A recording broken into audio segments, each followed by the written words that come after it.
Just a white guy on welfare.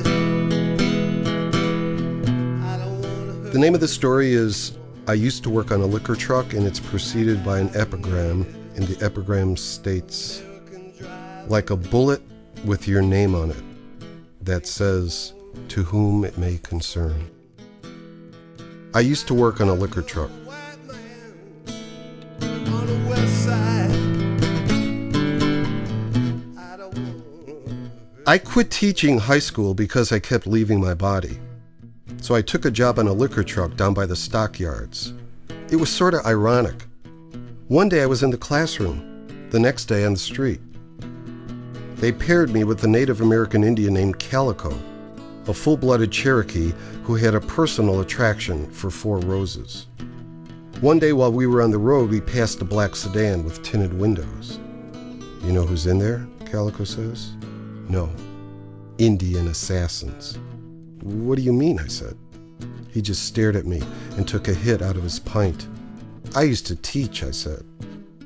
I'm from real school, he replied, smiling to show the gold cap he had up front. We made 3 downtown stops, but most of our liquor action was on Chicago's west side. It was Christmas time, so tension and tempers were running high. So now we're heading west, and it was starting to snow, while Calico was nearing the end of his first bottle. When we stopped in front of Happy Liquors, he asked me to pick up another pint.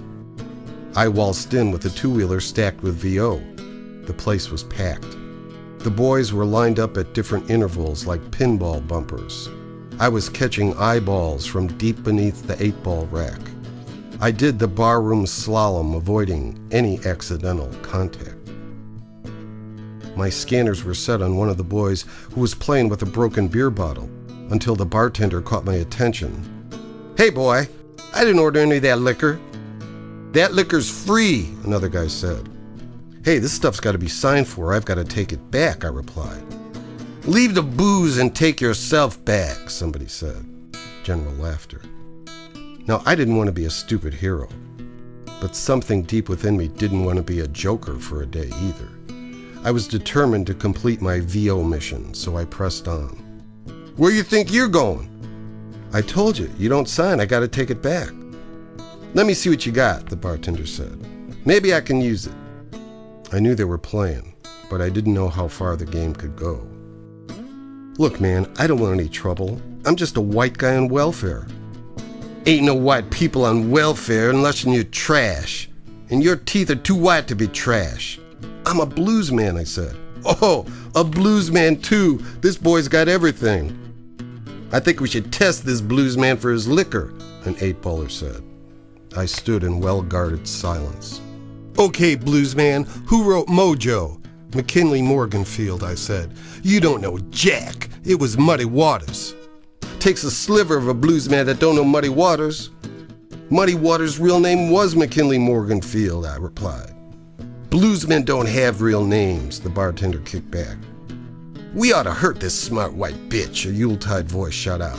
Who did bad sign, the bartender says. King, I say. Which king? King Albert. Crossroads. Robert Johnson. Okay, White Heat. How about Spoonful? Willie Dixon. Can you please sign now? We got a lot of stops to make. You's asking in white blues. You gotta make it harder. The storm clouds gathered and growled. But in the spirit of the times, the bartender was satisfied and signed the invoice. I unloaded the VO, thinking of B.B. King's Never Make Your Move Too Soon. As I weaved my way back outside, everyone seemed to freeze with anticipation. Outside, the snow made everything seem clean and different. Calico was asleep at the wheel, so I gave him a hard-nosed wake-up call. Let's get the F out, I said. Did you get my pint? Forget about that. We got nothing but trouble. What's the matter? Black man on warpath, I said.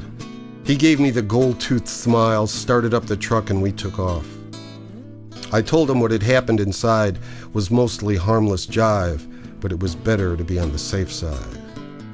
Yeah, we were on the safe side before the white man came, Calico said, dreaming of his 4 roses. 2 weeks later, on New Year's Eve, Calico took 2 in the chest. I would have been with him that day, but some German driver picked me as his helper first. We worked the northern suburbs and ended up at a place called Brenda's for a New Year's celebration. Brenda and I became close New Year's friends. There were 2 people at Calico's funeral, me and some Native American elder who never spoke. They cremated Calico in Uptown, and even though it was against the law, they scattered his ashes in Lake Michigan. Sometimes I go to that spot and meditate when I need to get in touch. Sometimes I hope prayers and blues can really make things better. Well, baby, it started snowing.